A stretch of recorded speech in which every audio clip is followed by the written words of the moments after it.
What a gospel. What a gospel. Welcome to those who are being confirmed. To the rest, don't worry, it's not going to be longer, the Mass.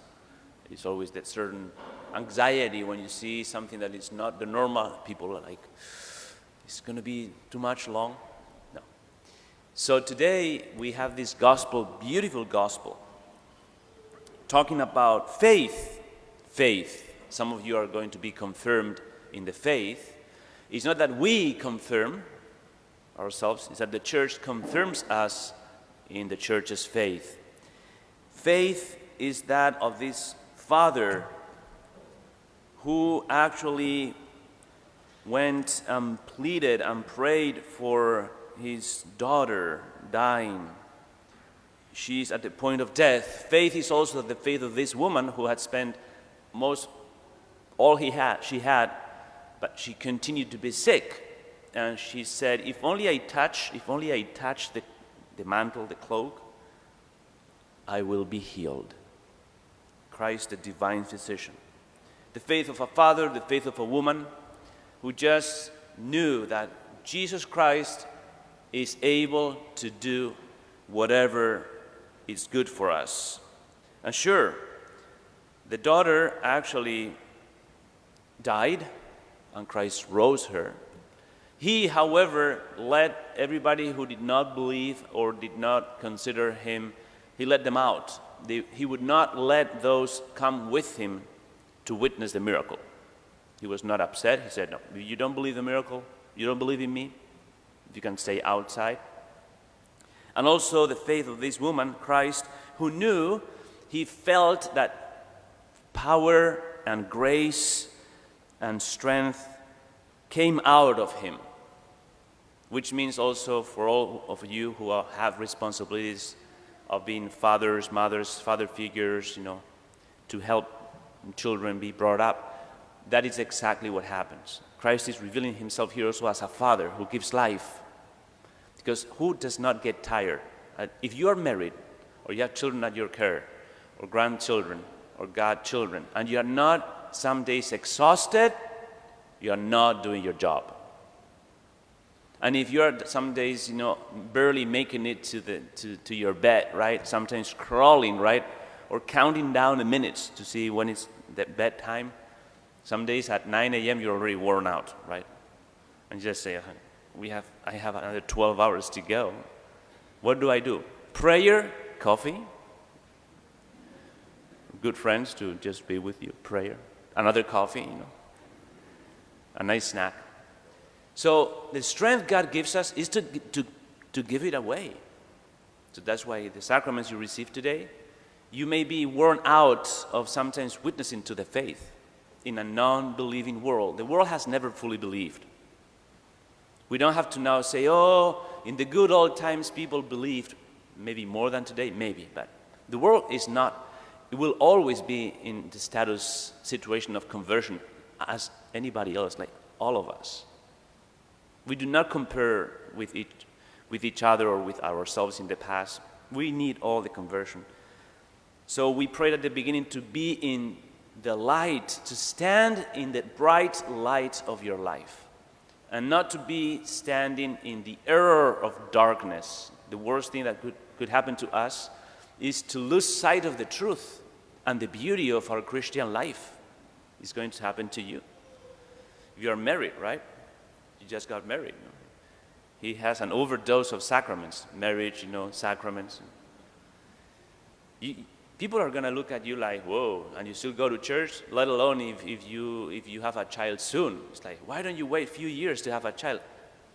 We wait for what? To have a teenage when we are in our past retirement age? So it's important just to know that you are going to be also sometimes drained because you are trying to live out your faith. But the good thing is that connecting the gospel, how Jesus felt that energy, grace was coming out of him, connecting that with St. Paul to the Corinthians, Christ chose to be poor, chose to be drained, chose to be tired. In fact, some days he fell asleep in the boat. If you remember a gospel we read a few days ago, He fell asleep in the boat. But when you're really tired, you fall asleep wherever. I fell asleep once taking off. I was so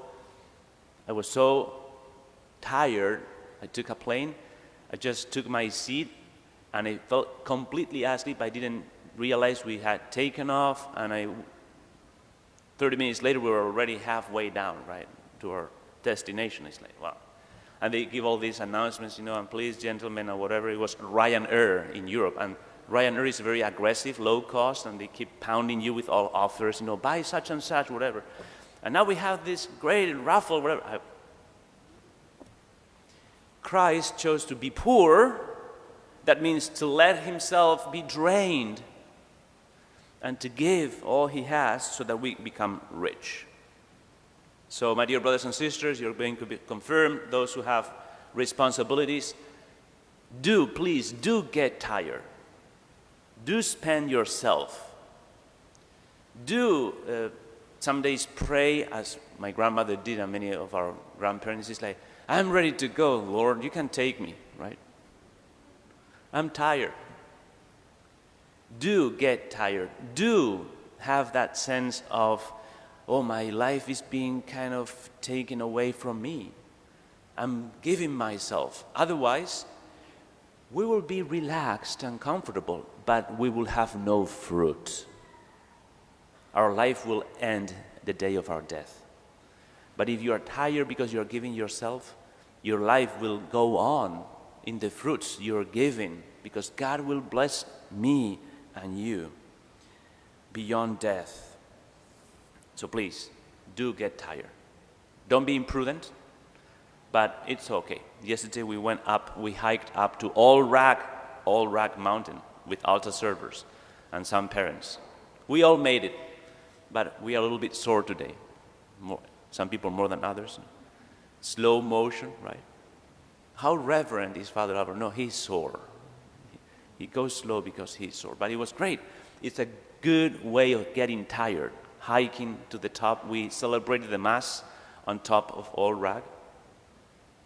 And in fact, an older retired physician, I didn't know him, an Indian from India, he told me, going down, did you notice that somebody was celebrating the Mass on top of All Rag? And I told him, it was me, actually. Yeah, I noticed it was me. Isn't it beautiful? Yeah. So 72 years old, this guy. So just encouraging everybody to go there. But Christ there on top of the mountain, pulling us up. We are not afraid. Just do not be afraid. Just have faith. Jesus said to the synagogue official. He made a miracle. This father, spending all his energy, was able to steal that miracle. And this lady, who has been called like a miracles thief, she stole the miracle from Jesus, touched him, his cloak, and stole the miracle. They both teach us about the importance and strength of faith. Praise be Jesus Christ now and forever. Amen.